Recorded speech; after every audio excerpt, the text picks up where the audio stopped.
All right, good evening, and thank you for being here. We're so pleased to be partnering with the Roseau Public Library and the Northwest Regional Library System, and to have all of you joining us for Moving Words Writers Across Minnesota, the virtual series, featuring the talents tonight of Brian Freeman, Linda LeGarde Grover, David LaRochelle, and Julie Clausen. I'm Wendy Worden, Programs and Services Assistant at the Friends of the St. Paul Public Library, which is the Library of Congress designated Minnesota Center for the Book. As we get started this evening, we would like to take a moment to acknowledge the Dakota people, indigenous keepers of the land from which we broadcast tonight. This land was reserved by the Dakota in the Treaty of Traverse des Sioux, signed with the United States in 1851, and it remains sacred to them today. I also want to acknowledge the Ojibwe people, fellow indigenous inhabitants of this land. Dakota and Ojibwe people are the original stewards of stories in this place now called Minnesota, and we at the Friends honor that tradition and the knowledge and values embedded in it as we work to lift up storytellers in our state today. The Friends has coordinated the year-long Minnesota Book Awards program for 14 years, and as Minnesota's Center for the Book, we produce programming that benefits all ages and reaches all corners of the state. This programming is supported by funding for the Center for the Book included in Minnesota's K-12 education bill. We are grateful to all the state representatives and senators who advocated for that funding. On to the main event.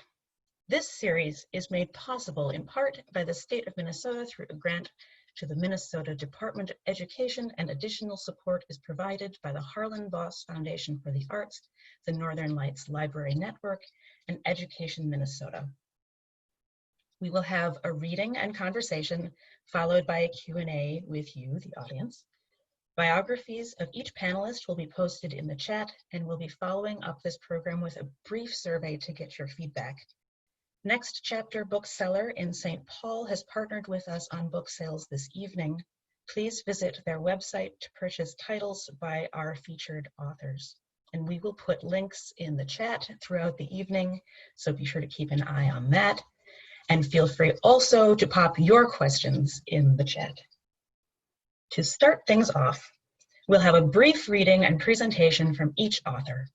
First, I'll welcome children's author David LaRochelle, who has just released his latest, See the Cat, 3 stories about a dog, illustrated by fellow Minnesotan Mike Wanutka. Welcome, David. Oh, thank you very much, Wendy. I'm very, very happy to be here. Many years ago, I used to be an elementary school teacher, but I have been working as a children's author for the past 30 years, writing books and illustrating books. And as Wendy mentioned, my most recent book is See the Cat, 3 stories about a dog. And Moo is another one of my stories. And this is kind of the typical story that I usually write, humorous picture books for young kids. But tonight, this evening, I thought I would talk about a different book of mine. My book, Minnesota's Hidden Alphabet. And I'm going to see if I can put it up on the screen here, see if I can work the technology here. This is always tricky. So hopefully it is there that everyone can see. In Minnesota's Hidden Alphabet, this book of mine is very different from my other books. One, because it is a nonfiction book. And most of my books have been, as I said, fiction storybooks. But another reason that this book is so different from the other books that I've created is that the book started with the artwork. And in this case, it started with the photographs. Usually I end up writing a story and sending it to an editor, but this started with photographs by Joe Rossi. And Joe Rossi is a very well-known Minnesota photographer. He worked for the St. Paul Pioneer Press for many years.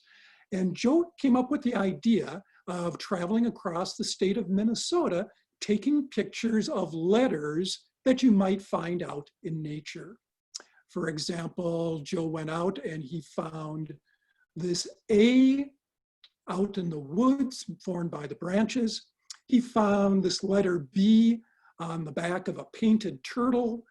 And he found this C, these antlers, shed from a deer lying on the forest floor. So Joe went out and looked for all the letters of the alphabet. He worked on this project for about 18 months, I believe, off and on. And Joe took 13,000 photographs to get the 26 letters of the alphabet. And I'm wondering if you can guess what letter was the toughest for Joe to find. I can't see the chat, so I can't see what people are guessing. But actually, the toughest letter for Joe was the letter Q. And when Joe found the letter Q, he thought, I can do this. I can find all 26 letters. So he found all of the letters.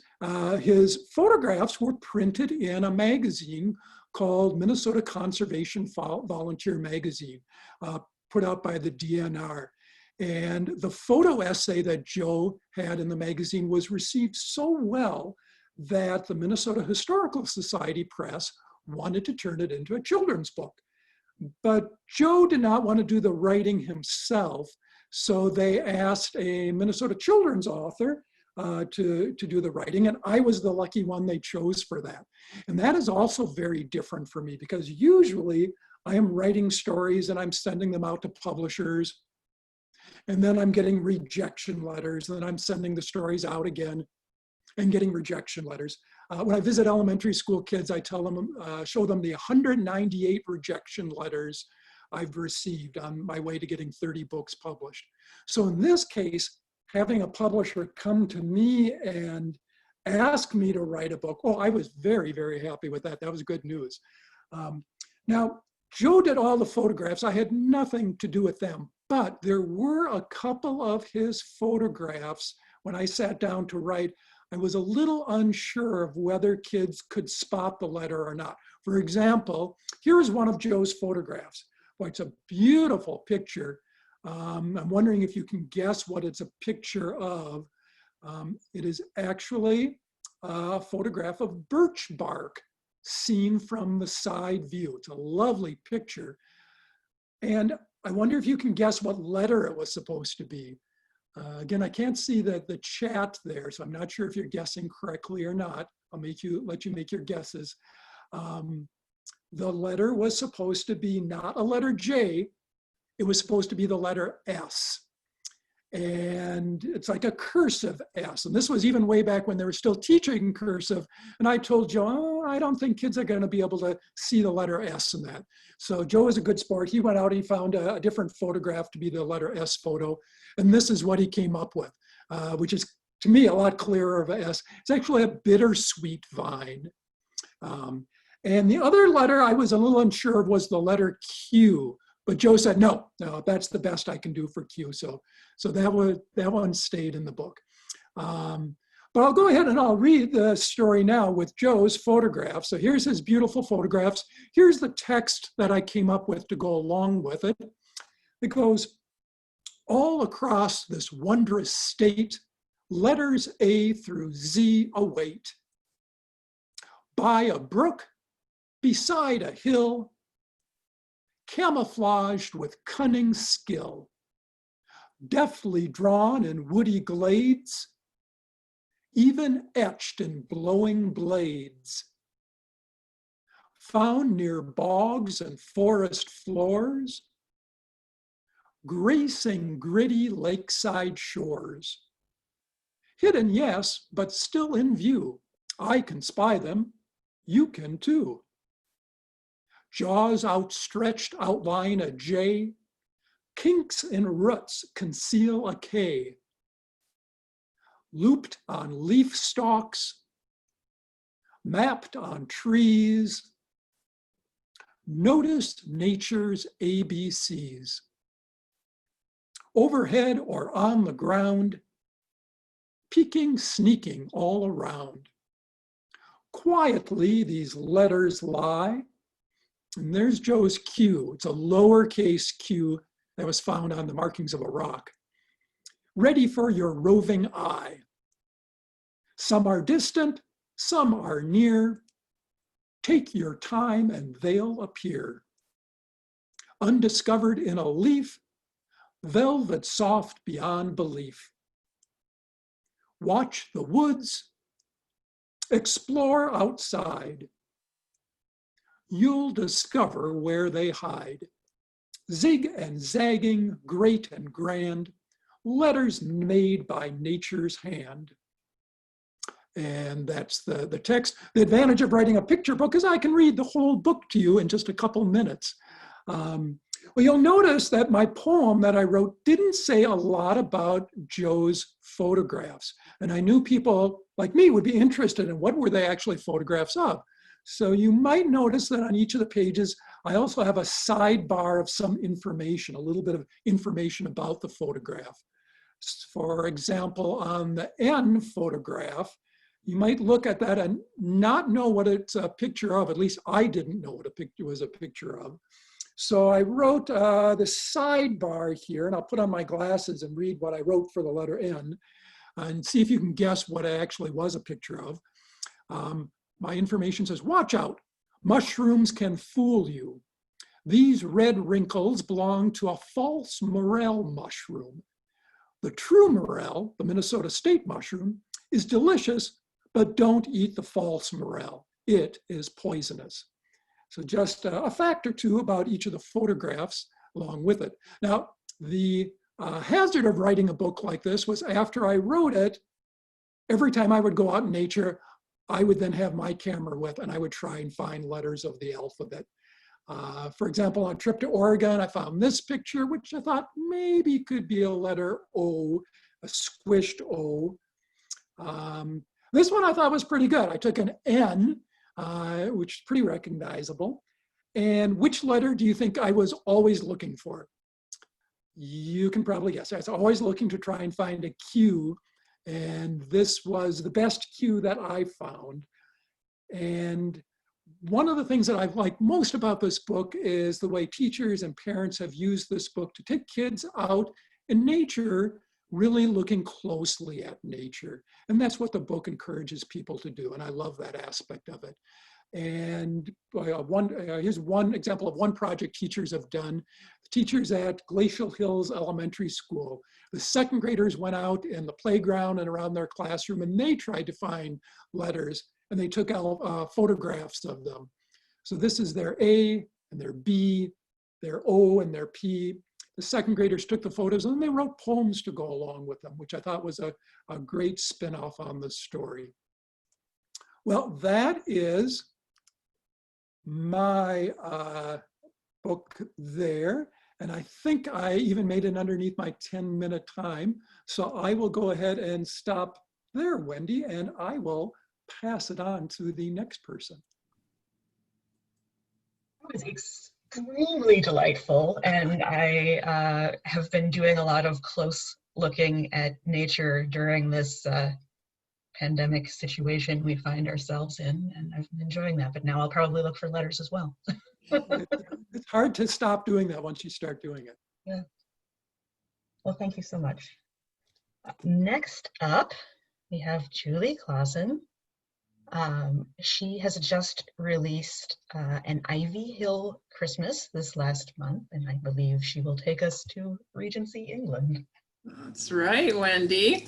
As Wendy said, I'm Julie Clausen. I write inspirational fiction set in the early 19th century in England, which is also called the Regency era. And I have loved British literature ever since I was a girl, and I read The Secret Garden and Jane Eyre. Maybe some of you did as well. And I also really enjoy the books of authors like Victoria Holt, Elizabeth Gaskell, Georgette Hare, and of course, Jane Austen. If you do as well, or if you enjoy watching BBC period dramas or Pride and Prejudice or even Downton Abbey, you may enjoy my books as well. They all have romance in them, and faith and mystery, some more mystery than others. And I write not only about the upper classes, but also about tradespeople and servants and everyone in between. And even though I write fiction, I like to base my novels on historical events and real places and real professions, which means I have to do a lot of research. So I read a lot of reference books, and my husband and I travel to England whenever we can. Sadly, not this year, of course. He and I will celebrate our 30th anniversary early next year, and we are hoping to travel somewhere. We'll see. I have 15 novels out currently, and I'm just going to talk a little bit about my most recent ones. Okay, and I am going to see if I can share my screen as well.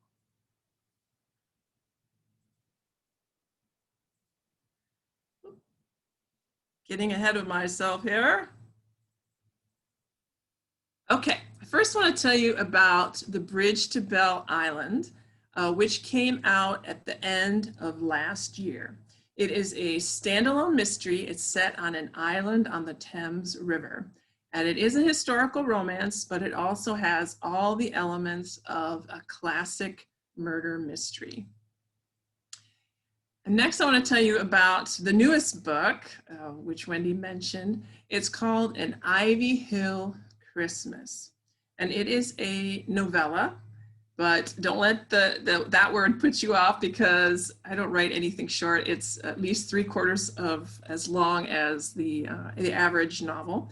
This book is also a standalone, meaning you can enjoy it whether or not you've read the 3-book Tales from Ivy Hill series. Of course, I would love it if you read all of the books, but you can enjoy this novella even if you are new to my books, as these reviews attest. I really had a good time researching this book, learning about all the different Christmas traditions in 19th century England and weaving them into the novel. And I really hope that you will read it as well. Maybe you want to read it now. I'm already hearing from readers who are reading it since it's already out. Or if you want to wait until the holiday season approaches, that is great too. The book is about Richard Brockwell, who is the younger son of the most prominent family in Ivy Hill. He has not been home for years, but this year his mother is putting her foot down. She threatens to cut the purse strings unless he comes home for Christmas. So Richard goes to Ivy Hill, but he is determined to remain aloof from all the festivities and from his mother's matchmaking schemes. But Christmas in the country presents many surprises. Encounters with an orphaned apprentice, the first love he disappointed years ago, an old family secret, and a young lady named Arabella Audrey, who is far more appealing than he recalled and determined to have nothing to do with him. Now, I am going to do a brief reading from the book for you. However, I want to say that if you would like to hear it read with a real, authentic British accent, which I don't have, sadly, I would really recommend that you download the audiobook version, which is performed by a real British actor and a very talented actor as well. But I'm going to give it my best shot. Richard decided to make sure his first encounter with Arabella Audrey during the house party went poorly indeed. He planned to make it abundantly clear from the outset that he had no interest in her or in marriage in general. That way, she would not weary herself or him throughout the rest of the holiday by mooning after him, and she could cast her hook at someone else instead. And then Mama, seeing it was hopeless, would let off the pressure as well. Yes, he would have to shoulder his mother's cold anger, but he was used to her disapproval, and better that than a simpering female following him around like a lost puppy throughout the 12 days of Christmas.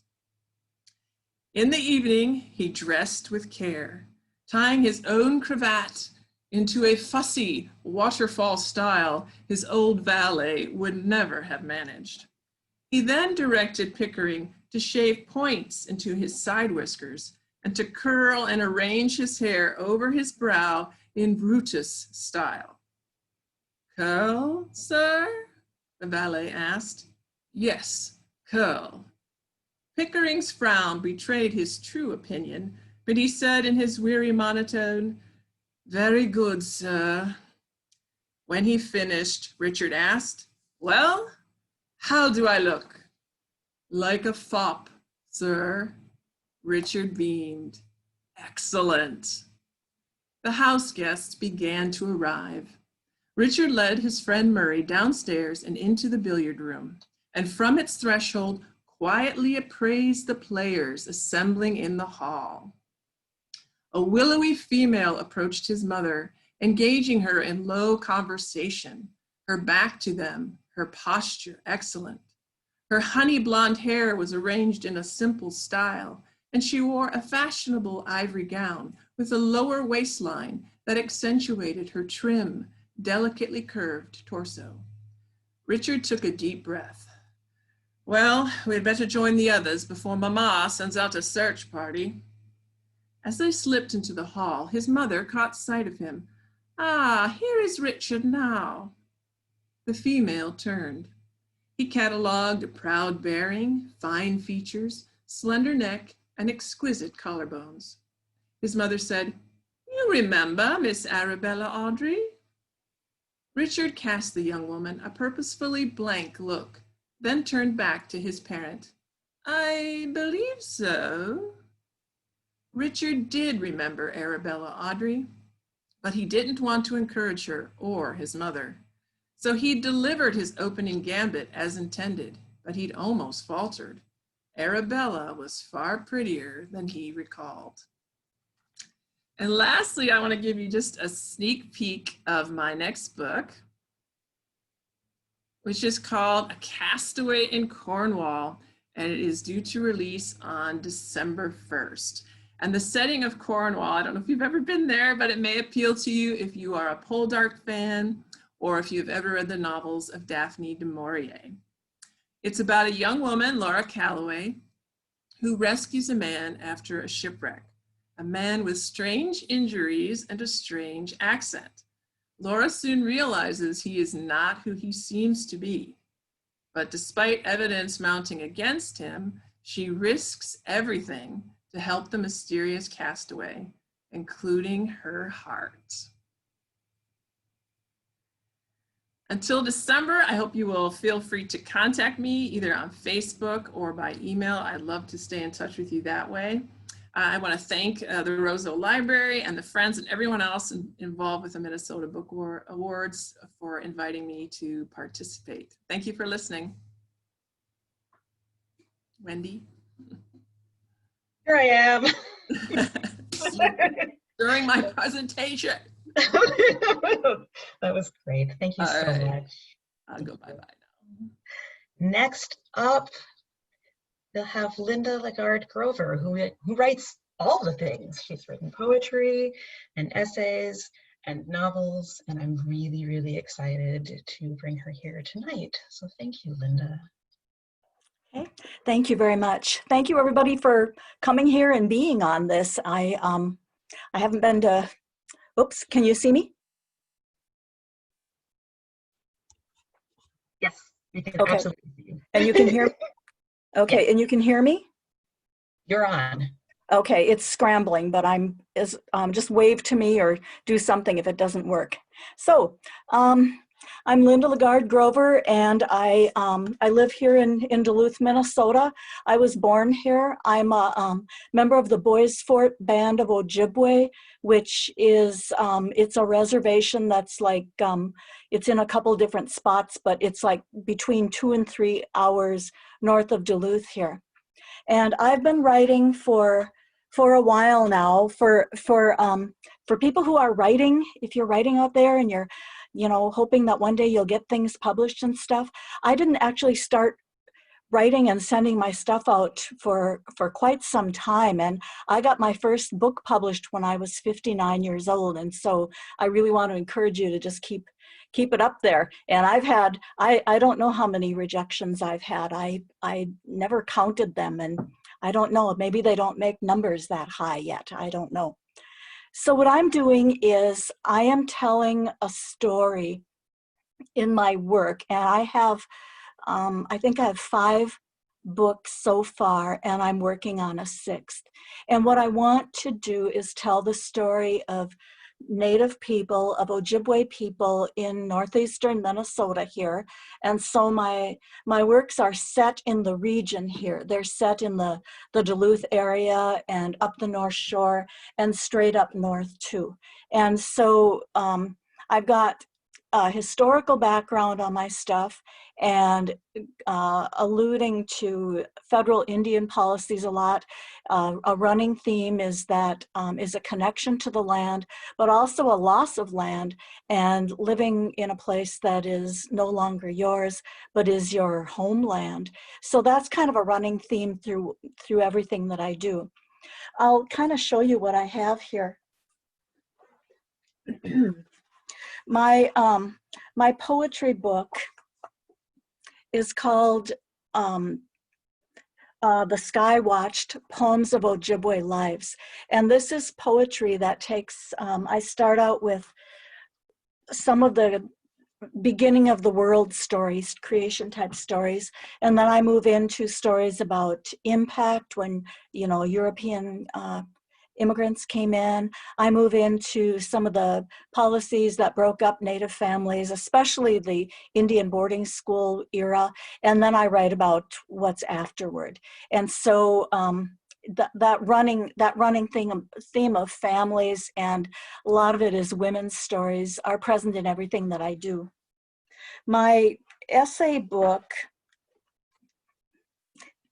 Onagamacing, Seasons of an Ojibwe Year, is short, very short little essays about the region here. Onagamacing is one of the Ojibwe words for the area here, and the translation to English is it's the place of the small portage, and that has to do with people traveling by canoe on Lake Superior, and then when they arrived at the big sandbar that is Park Point in Duluth, portaging across a very short space there that's only a few blocks. So it's kind of like the living is easy kind of idea with Onagamacing.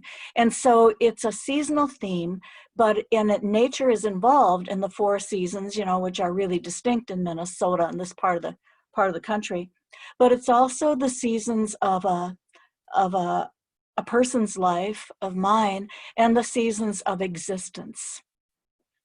And I've been happy with this book. I really like the picture on the front, and this received the Minnesota Book Award for memoir. So I thought that was cool. My fiction stuff, and I'm going to talk about that next. This is the first book that I had published, and it's called The Dance Boots. And this was the one that was published in 2010.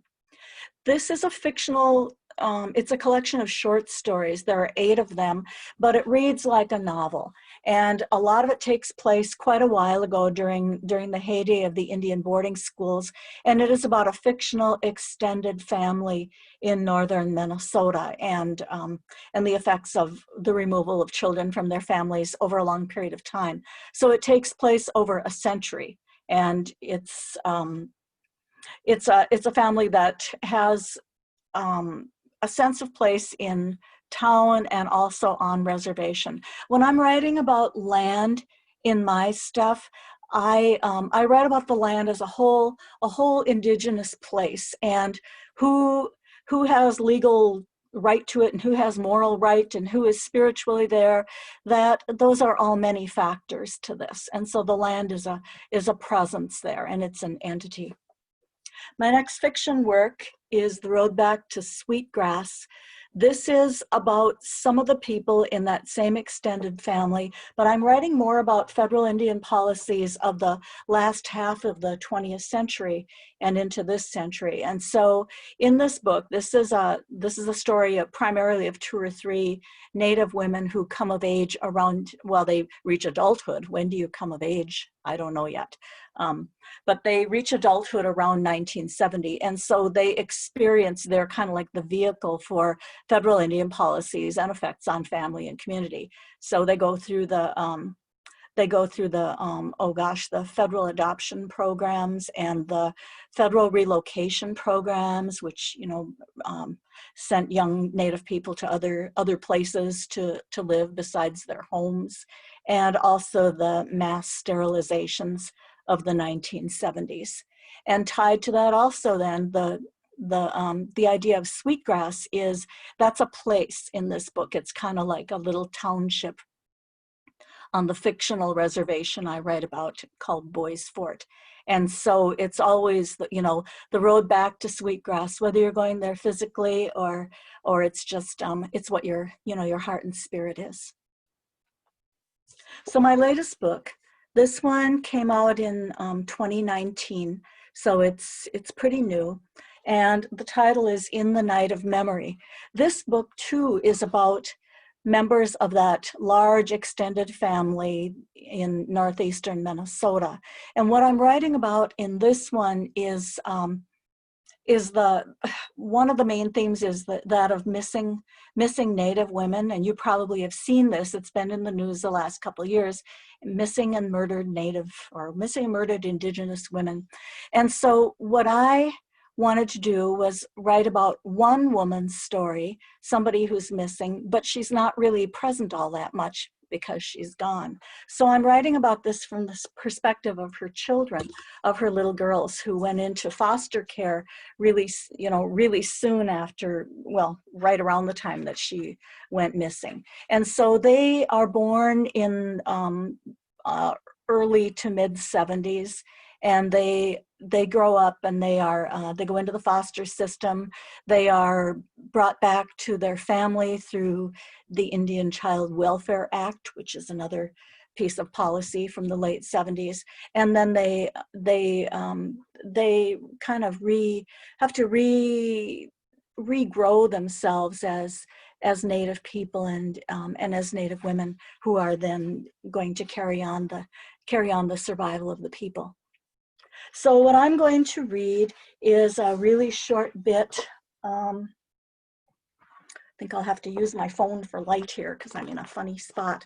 And this is, these two girls are looking for their mother all their lives, and nobody knows where she is. So this one goes, Rainfall Dawn and Azure Sky are our real names, the ones Loretta wrote down for our birth certificates, though she called us Rainy and Azure most of the time. Sometimes baby and sister, depending on what she wanted. Nobody has called us baby or sister since the day Loretta was getting us ready to take us on the ride down to the county. We haven't seen or heard from her since, I think. I'm not sure. Although Rainy and I have forgotten Loretta's face, Rain occasionally thinks she sees our mother in the gracefully bending woman at the butcher counter, whose long hair sweeps to the side as she looks at a tray of pork chops. She might see her in the traditional dancer at the Mauget Point Spring Powwow, the one in dark blue calico, who, in turning to face the flag during grand entry, turns out to be our Auntie Margie. Or in the bundled up homeless woman picking aluminum cans from the trash barrel at the bus hub in downtown Duluth. I have forgotten our mother's voice, and yet I still hear her husky whisper from the night she woke us to ask us if we were ready yet.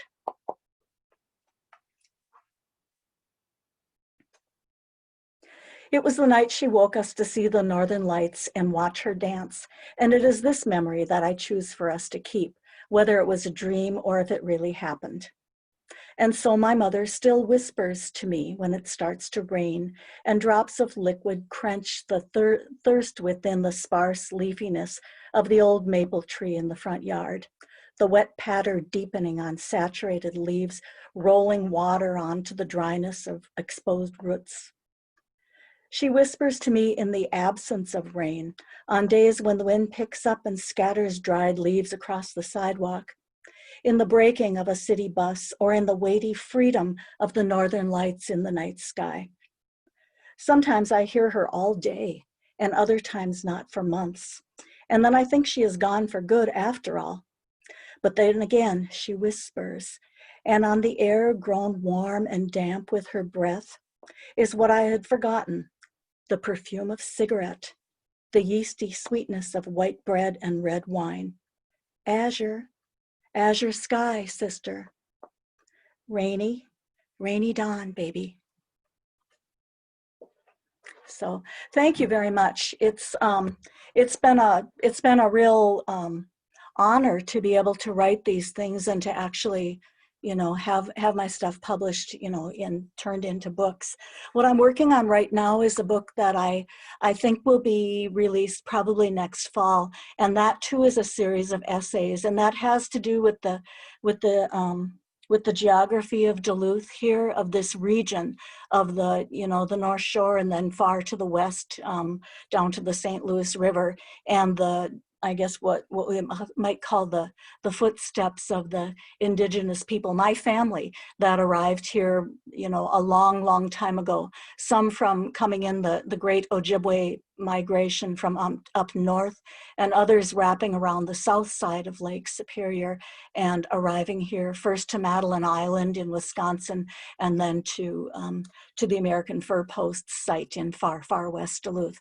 And so my essays have to do with family, and they have to do with the land that we walk and the land that we stand on, ceded territory or not, Ojibwe land. So Miigwech, thank you everybody for listening to me.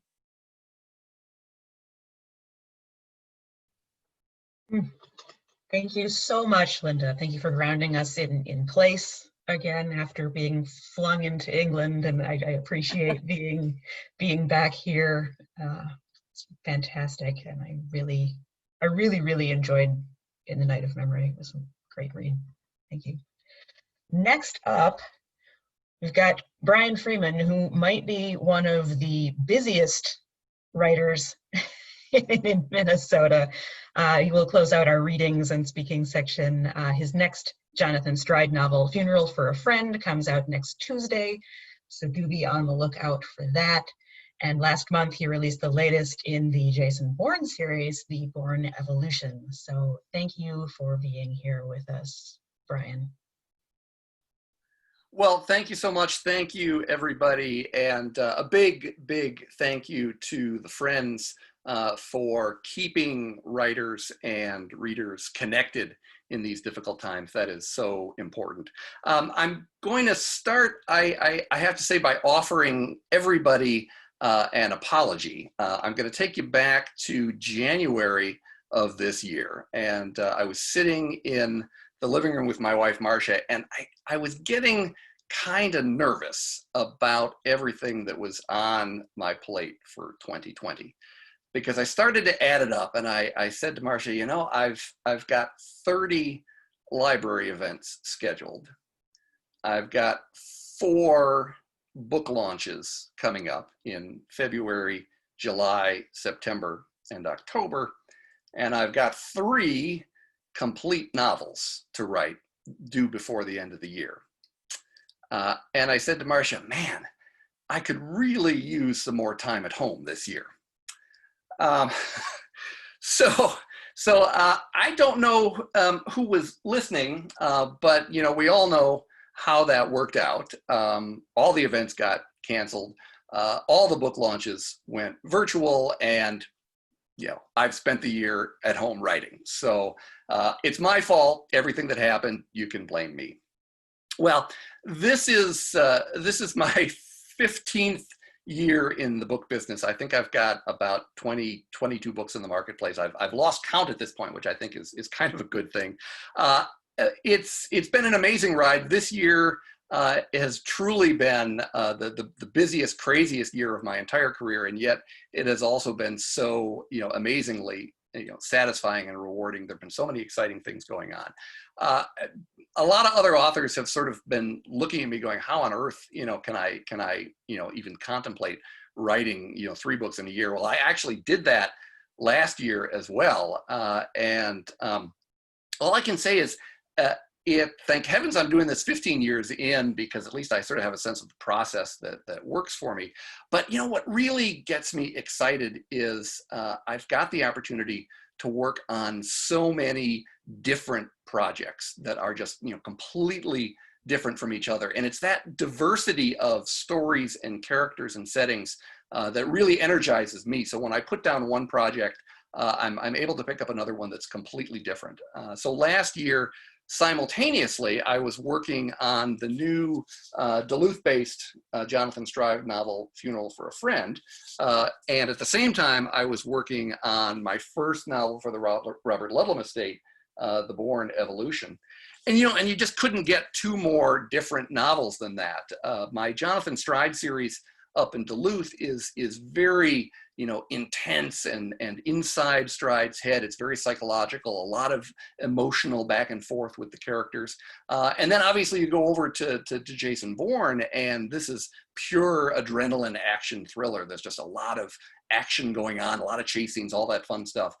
So I would put down the Stride novel each week, and then I'd pick up the Bourne novel, and it was like going into a totally different world. And so I was, you know, nervous about the idea of trying to get all of that done at the same time. And yet every time I struggled to put down one project because I was so enmeshed in it, I'd pick up the next one and I'd immediately get excited about that because it was so different. So I've loved having the opportunity to tell so many different kinds of stories.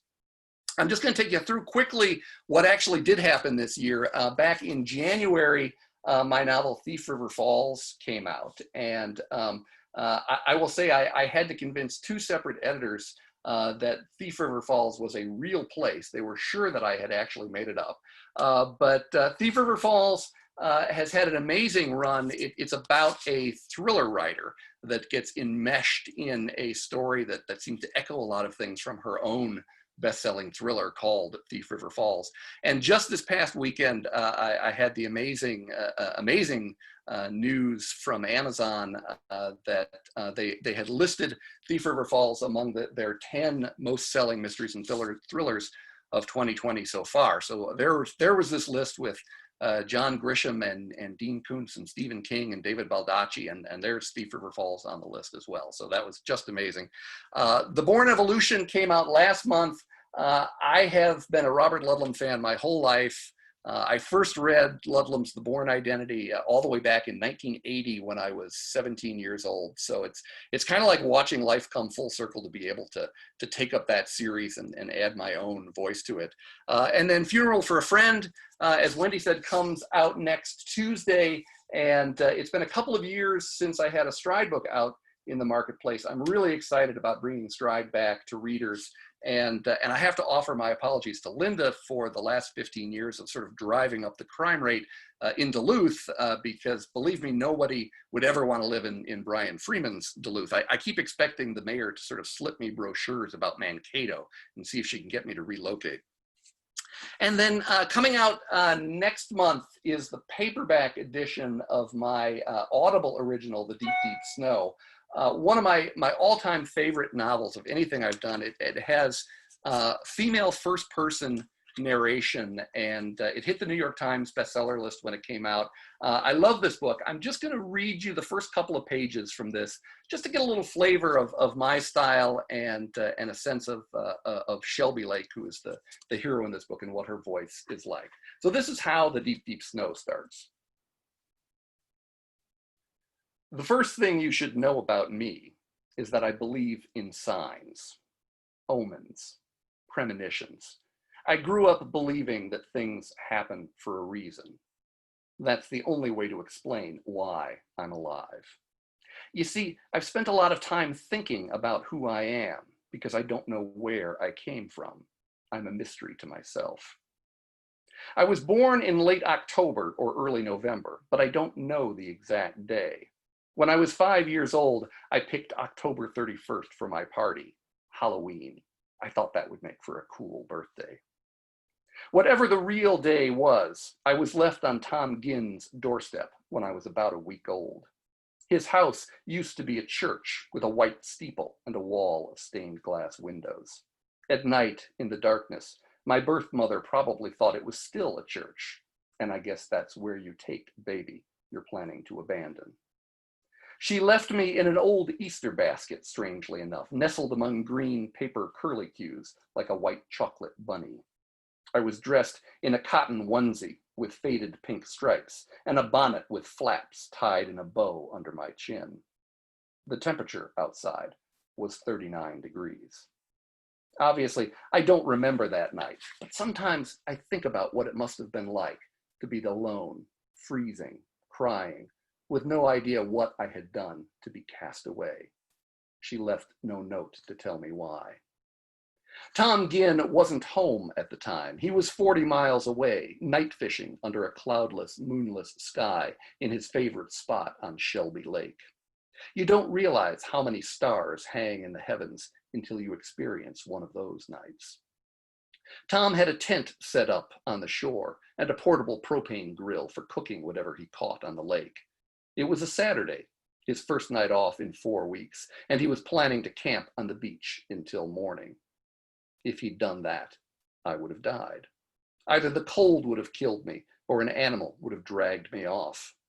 The woods near us are filled with wolves, raccoons, bears, and wolverines. We even have a mythical monster called the Ursulina that many people swear is no myth. Any one of those predators would have torn a little baby limb from limb and consumed me. Thinking about it still makes me shiver. Tom had no idea about any of this. He was enjoying the night on the placid water. The air was fresh and sweet, tinged with the scent of pine. His boat was at the mouth of a cove between the trees where it was utterly still. There was just him, the lake, the wilderness, and the stars. It's a big, big place that makes you feel small. He was sipping hot black coffee from a thermos and jigging for walleye. He'd been out there for an hour without any luck, but he was in no hurry. That was when God sent him the sign. Like an angel, a snowy owl swooped down from the treetops and landed on the other end of the boat. Tom was so shocked that he couldn't even take a breath.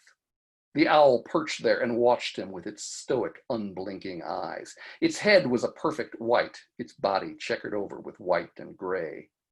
Breaking the silence of the night, the owl squawked out a loud, raspy call. When Tom didn't answer, the owl called to him again and again, each time with an urgent impatience. To Tom, the owl's voice sounded like the same word over and over: home. Later, he would say that he knew this was no ordinary moment in his life. He would tell everyone that it wasn't just the owl calling to him. It was me. So that's how the deep, deep snow starts. And as I say, it's been an amazing year, a crazy year in so many ways. But thank you all for being a part of it. And again, thank you so much to the friends for bringing us all together tonight.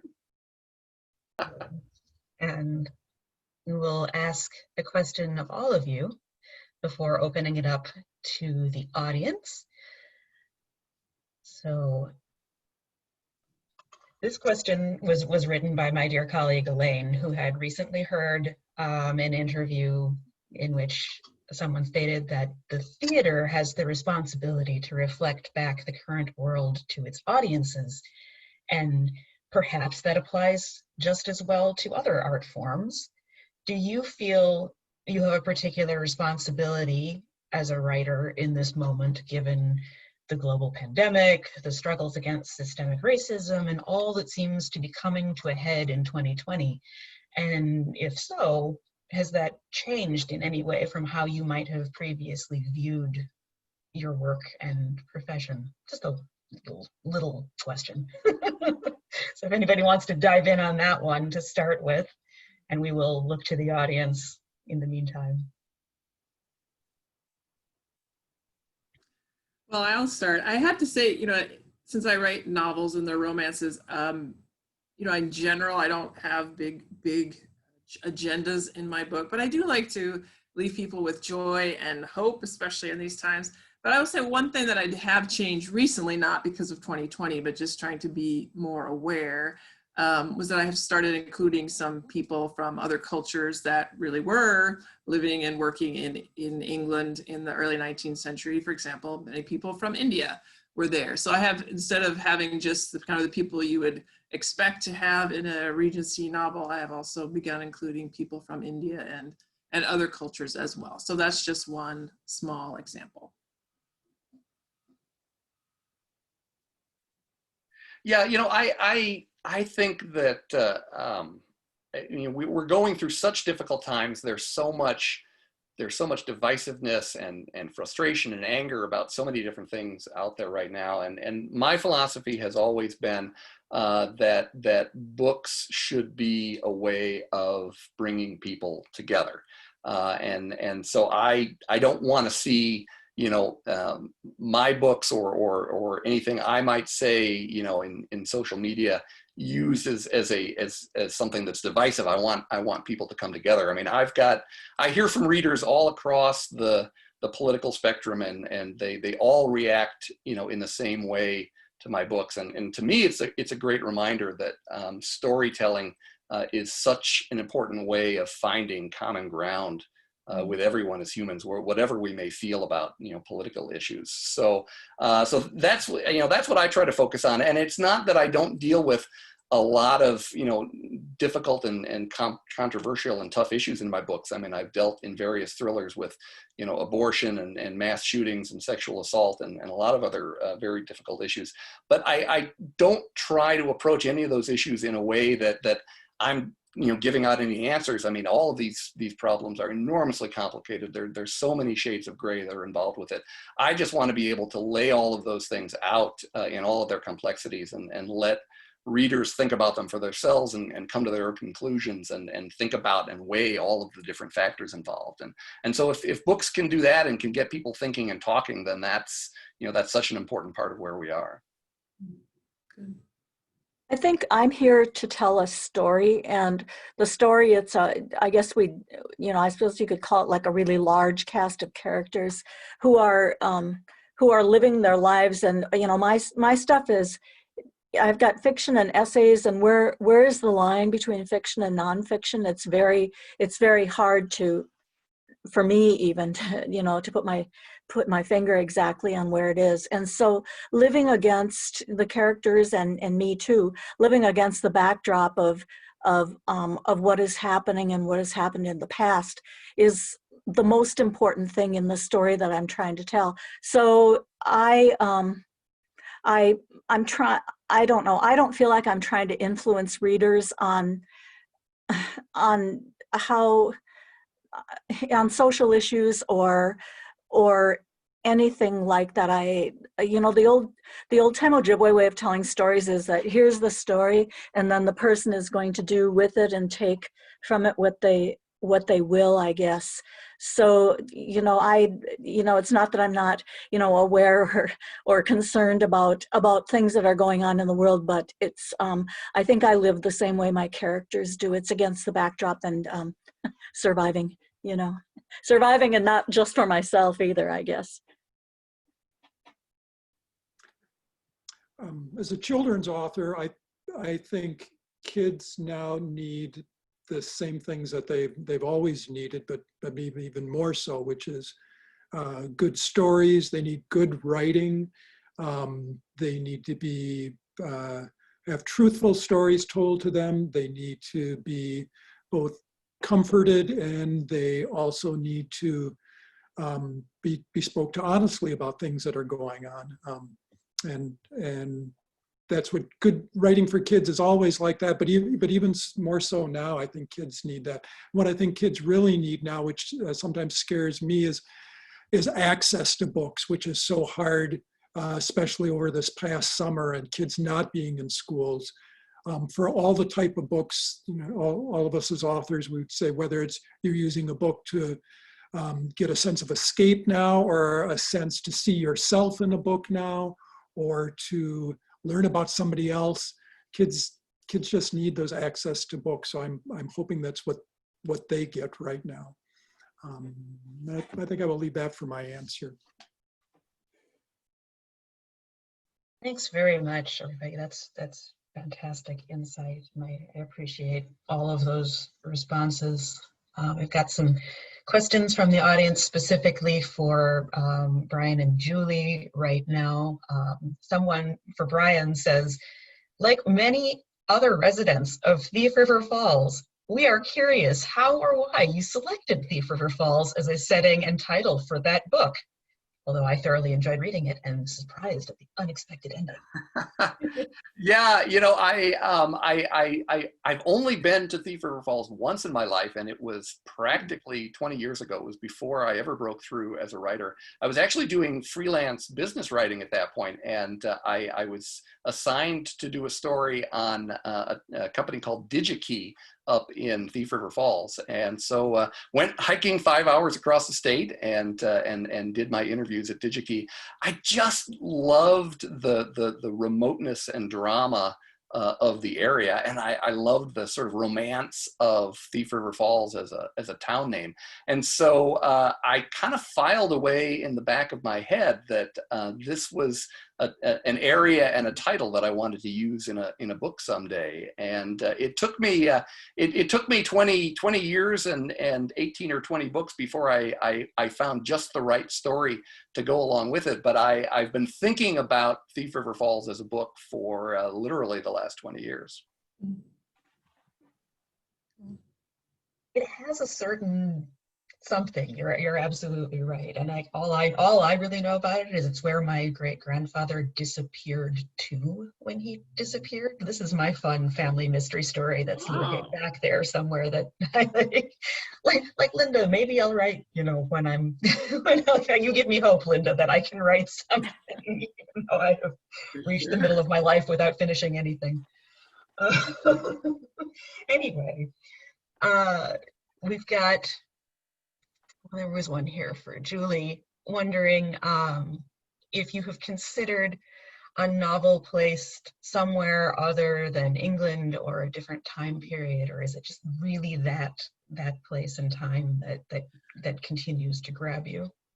Well, I do love England. I love everything about it. It's so charming and historic. But I will say I have played around a little bit with the idea of some of my characters, my English British characters, going to some place like Italy. I don't know if any of you, Room with a View or Enchanted April, some of these movies and books where you take these kind of, prim, buttoned up British people and send them to England, to Italy, with his, at least in fiction is a much more romantic, expressive culture. So I have an idea kicking around in my head for that. And I may go a little more modern at some point, going up to the Victorian era, really breaking loose. But I don't think I can write contemporary. I'm too old. I don't know how young people talk anymore. So I think I'll stay somewhere in the 19th century. Thank you. Wasn't there a poet who said that most of the poets who wrote about England in the spring were in Italy at the time? So. There were lots of them, that's for sure. Good point. We have a question for David. I recently had my first child, and I find myself for the first time as an adult trying to view the world through the eyes of a child. It is a fascinating but total departure from my natural perspective. And how would you manage to view the world in that way and hold on to that perspective? Well, I used to be an elementary school teacher. I was a 4th grade teacher, and my mother would say that her son never grew up. He's still in 4th grade. And that is pretty accurate. I kind of feel like I never have grown up. I've always enjoyed children's books, probably more so than I've enjoyed books for adults. I still get out things and play on my desk with items. I still love to play games. I still relate to kids easier than I relate to older people. So I think I've just stayed always pretty young, for whether that's a good thing or whether that's a bad thing. It's a good thing for being a children's author, but I still love to pretend. I still love to use my imagination. And when kids ask, why do you want to be an author? Because it allows me to pretend as an adult. So yeah, I'm still about an 8-year-old. if you could see the things surrounding me on my desk here, you would find that I'm also.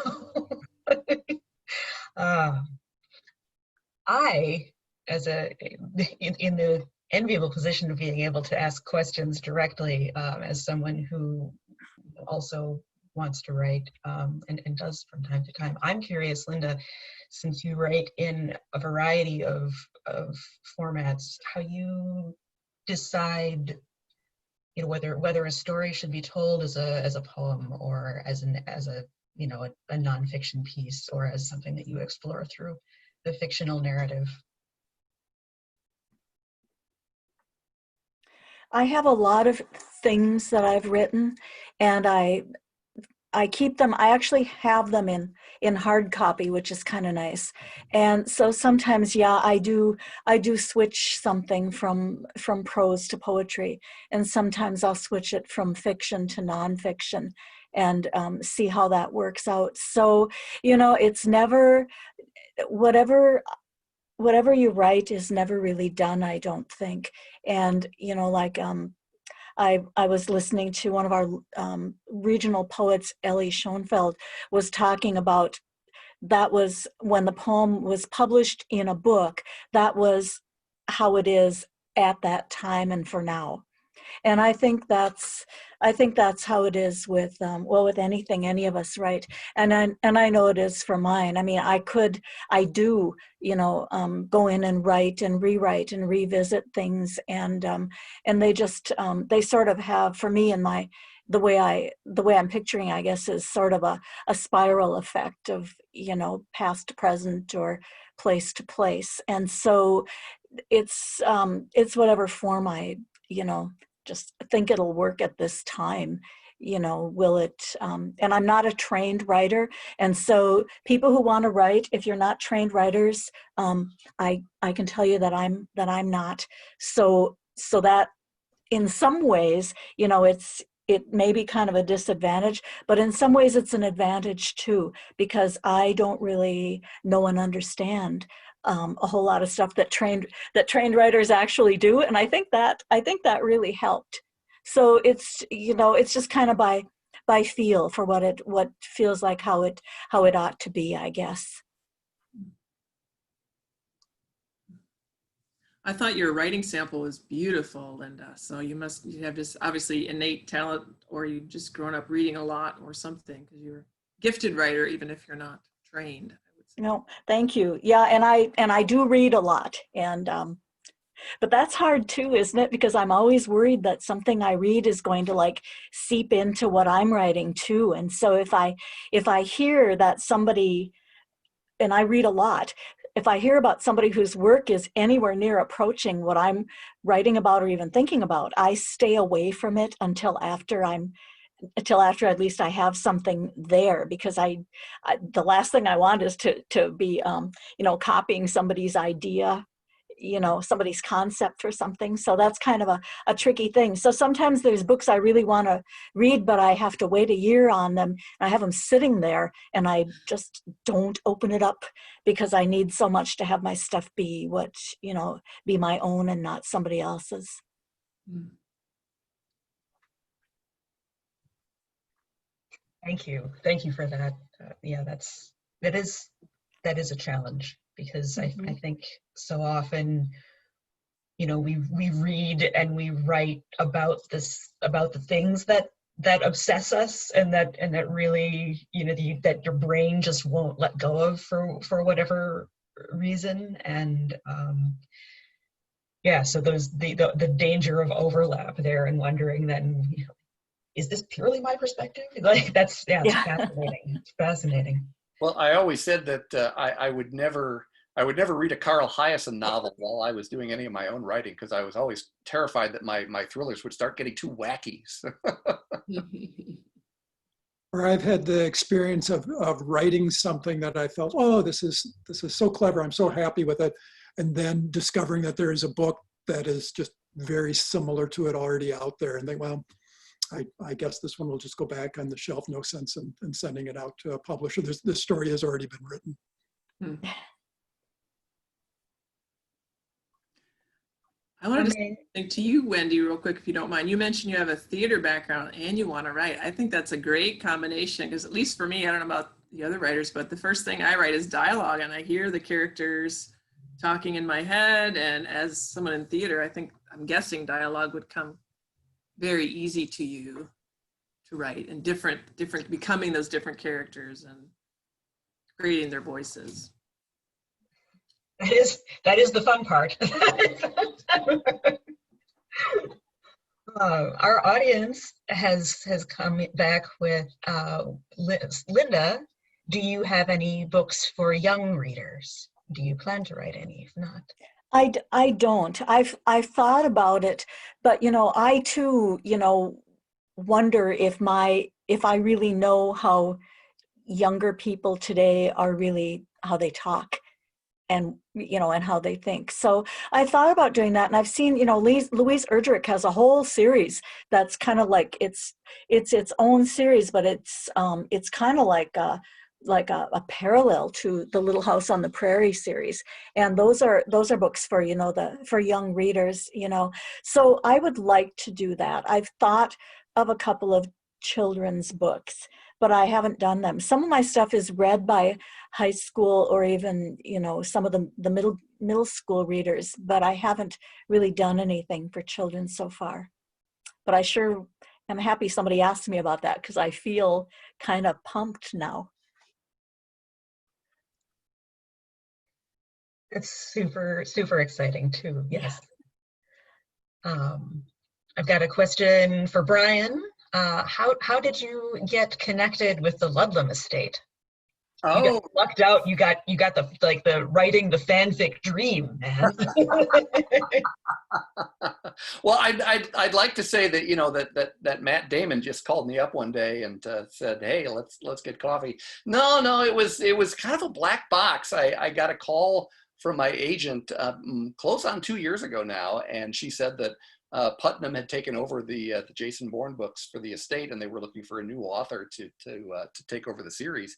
And was I interested in having my hat tossed into the ring? And as I said, I mean, I've been a Ludlum fan my whole life. I'd read all of his books and love Jason Bourne as a character.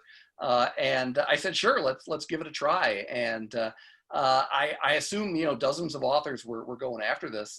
Honestly, I have no idea exactly what process they followed.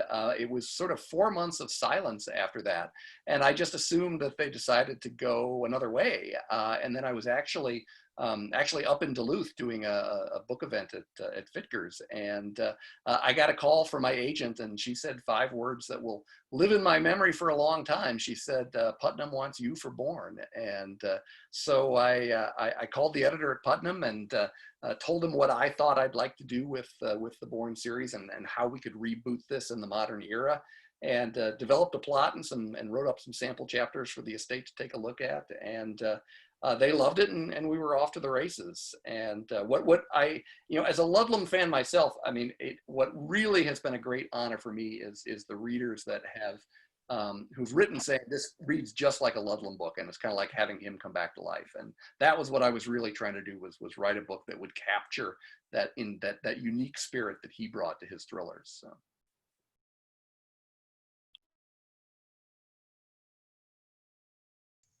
Super fascinating place to find oneself in. Like I really, as we were talking about, what you were saying, Linda, is not inhabiting somebody else's voice and then immediately saying, well, yeah, I'm not really, because it's still the Brian Freeman voice, but it's this Bourne. I don't know. The tone is correct, I guess, and that's important in these things. Since we're on this topic, I guess, from Brian, Deborah says, each of you are quite inspiring, and I thank you. Which authors have inspired you over the years? Who are your favorites? I would say Amy Tan for me, beginning with the Joy Luck Club, but her works that followed also. And I really love her descriptions of actions and of settings and the details of people's clothing and how they wear their hair. And that for me, Amy, you know, I admire her so much. She is like, my husband asked me once, who's the best writer you've ever read, you know, just with writing sentences and putting things together? And I said, well, you know, it would have to be Amy Tan because of the beauty of what she puts together. I mean, she's writing, a lot of her stuff is set in really kind of gritty areas, you know, and yet there's such beauty in reading what she has to say. So today, well, actually, maybe forever, I pick Amy Tan.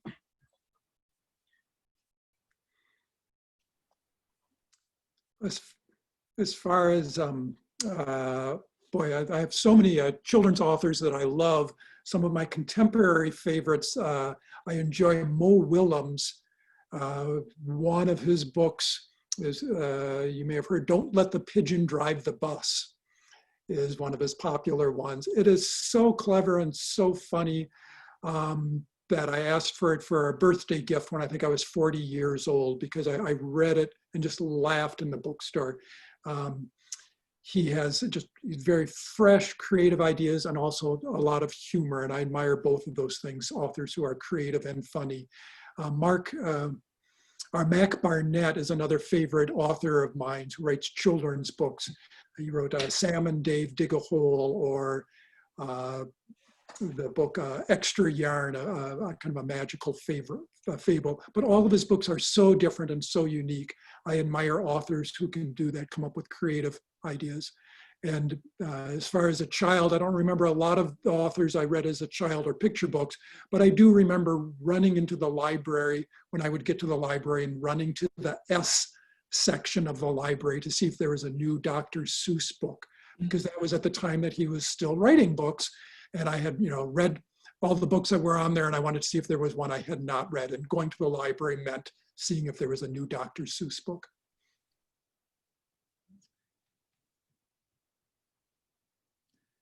Well, I think I mentioned a couple of mine in my little talk, but certainly Charlotte Bronte and Jane Austen, also Elizabeth Gaskell. I've gotten to visit Charlotte the Bronte's home where they wrote their novels, as well as Austen's. Still haven't made it to Elizabeth Gaskell's home in England, but one of these days, hopefully.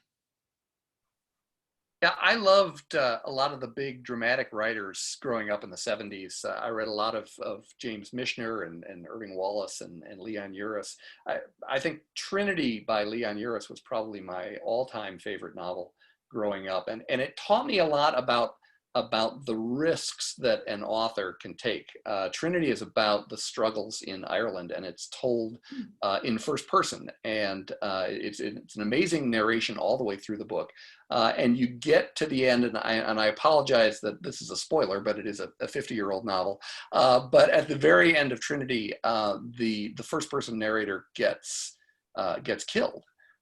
And I remember what a shocking emotional climax that was, and how can the author take the person that's narrating the book and kill him at the end of the novel. And it just made me think that there was sort of no limit to what an author can do in a great story. So I just felt like that book taught me so much about the possibilities of storytelling. It's still one of my all-time favorite books.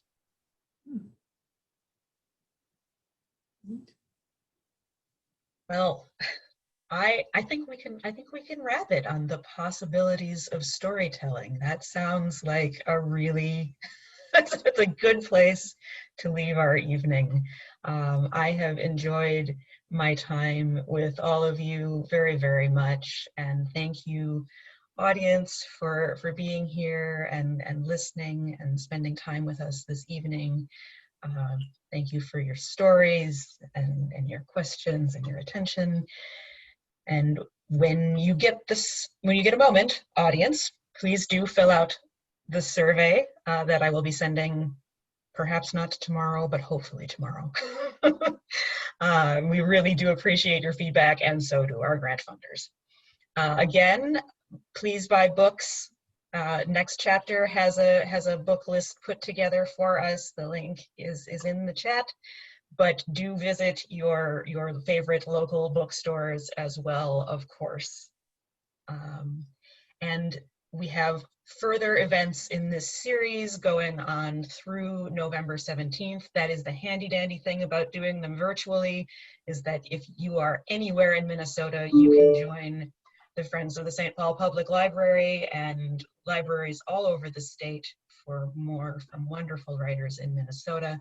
Thank you again to the Roseau Public Library System and the Northwest Regional Library for hosting with us. And again, a final thank you to David, Julie, Linda, and Brian. I really appreciate every one of you, and it's been really, really a fantastic evening. I appreciate it. We'll see you again Thank soon. you. Thanks, Wendy. Yeah. Thanks, everyone. Night. Good night. Good night. Bye.